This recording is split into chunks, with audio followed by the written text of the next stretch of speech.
Continuing to showcase it here, President Trump is justifying the attacks as a necessary escalation to stem the flow of drugs into the United States and asserted the U.S. is engaged in an armed conflict with drug cartels. But the Trump administration is facing increasing scrutiny from lawmakers over the boat strike campaign, which has killed at least 95 people in 25 known strikes since early September, including a follow-up strike that killed 2 survivors clinging to the wreckage of a boat after the first hit. So I'll be reacting about the American bombings of narco-terrorists and the backlash Trump administration has been getting, especially from Democrats and liberals.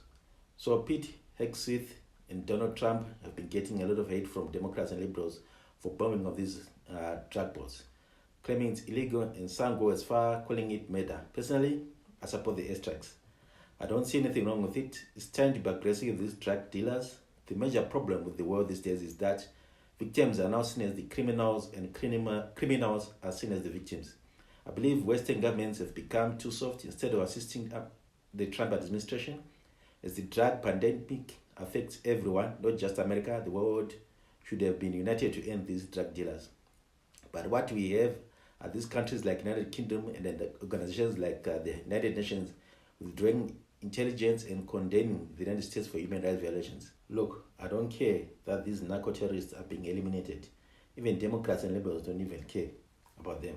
But as long as Donald Trump is involved, they will criticize him, even though he is saving American lives. In their eyes, Trump is evil and everything he does is not the best things for America. To show you what kind of people these narco-terrorists are, watch this video. Investigators arrested Enrique Aurelio Elizondo Flores, also known as El Árabe or the Arab. Police arrested the Nuevo Laredo native last week, but they presented him to the media in Monterrey this morning. Investigators say Elizondo Flores claims to be a Zetas member and allegedly confessed to killing at least 75 people. The majority of his victims were passengers traveling on board commercial buses in the early part of 2011. Investigators say Elizondo Flores hijacked those buses near the town of Cerralbo, 30 minutes south of Roma, because he suspected several of the passengers on board were members of a rival cartel. Prosecutors also accuse him of executing several families and 6 Nuevo León state police officers. They said he had at least 7 other Zetas members helping him carry out those murders.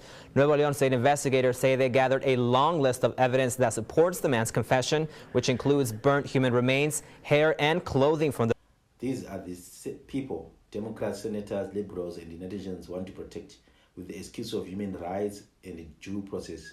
For the thousands of victims, or millions, they killed, kidnapped. Where was the due process? Where was the international law? Where was the United Nations?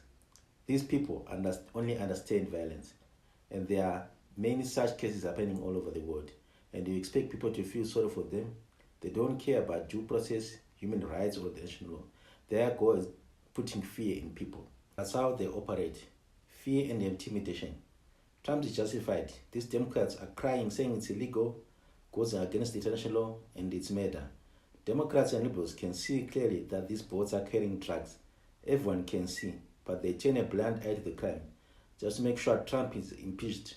It's because these Democrats are corrupt and want to return their status quo, where they control everything, letting illegal immigrants in the country, censorship, pushing DEI and transgender ideology on the world. The fact is, Democrats don't care about American people. That's the truth. With the vast American satellites and intelligence networks, are Democrats telling the world that they are giving wrong information, and all of it's fabricated so that Trump can just blow up fishing boats. Look, I don't care about Trump blowing up these narco-terrorists. I support 100%. The sooner the world understands it, benefits to everyone. These narco-terrorists don't believe in human rights and the law. So why should the world use these laws and rights to protect them? That's my thoughts on the issue. What do you think? Is there another way for the Trump administration to do it? Or you support him? Let me know in the comment section. Remember to smash that like button and subscribe. Take care.